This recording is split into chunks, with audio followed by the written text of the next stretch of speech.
Fra i tanti ospiti di eccezione che sono transitati in queste ore al Vinitaly nello stand della cantina di Merlara, abbiamo anche un rappresentante istituzionale di tutto rispetto, l'assessore Valdegamberi, che dopo aver assaggiato sia il prosciutto crudo di Montagnana come espressione del territorio, ci ha detto che il loro Malvasia non ci stava affatto male. E da questi semplici prodotti che abbiamo appena assaggiato si può derivare alcuni anche principi che possono essere utili per noi che facciamo politica e quindi assumiamo delle decisioni sul territorio. Oggi non si può prescindere dal territorio, il territorio è un qualcosa di particolare che caratterizza un prodotto, gli dà un valore aggiunto che oltre al sapore e al gusto rappresenta anche un qualcosa che non è clonabile, non basta la qualità, bisogna andare oltre la qualità, bisogna cercare di collegare sempre di più il prodotto a un territorio, quindi questo prosciutto di Montagnana, c'è solo a Montagnana, questi buoni vini del Merlara sono legati al territorio a Merlara, ed è la sfida quindi del nuovo marketing dei prodotti agricoli, quella che passa appunto dal collegamento prodotto-territorio. Credo che il lavoro che stanno facendo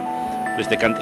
cantine, che tra l'altro sono associate e messe insieme, è un lavoro importante in questi anni, aiuta a far conoscere i loro prodotti, a fare quindi economie di scala, a far mettere insieme, condividere risorse, strategie di marketing e credo che sia la strada giusta per poter dare un giusto valore al sacrificio e al lavoro di tanti agricoltori che continuano con passione a lavorare a queste terre. Quanto ci impiegherà la politica a comprendere che forse questa è una carta vincente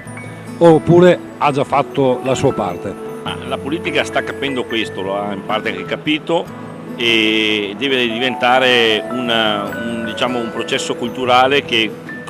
deve coinvolgere tutti, dal decisore politico ma anche all'agricoltore, a chi è il produttore, a chi si occupa di commercio. Noi dobbiamo capire che nel mercato globale oggi la qualità da solo non basta, occorre la specificità, occorre l'individuazione di un prodotto in maniera tale che questo prodotto poi non sia replicabile e clonabile. Quando si vende un bicchiere di vino non si vende solo del vino ma si vende anche un pezzo di territorio che questo vino rappresenta. Territorio vuol dire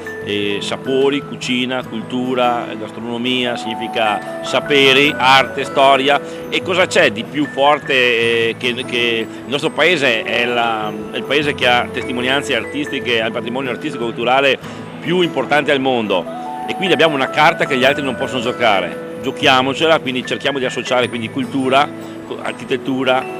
paesaggio anche al valore che diventa un valore aggiunto quindi alle produzioni agricole ed è una carta importante che noi in Italia abbiamo, altri paesi al mondo non hanno, possono produrre lo stesso un buon prodotto ma non è lo stesso prodotto che ha una storia, un'identità, un imprinting dato da un territorio che solo noi possediamo, così bello, così ricco di storia, così ricco di arte e un paesaggio unico.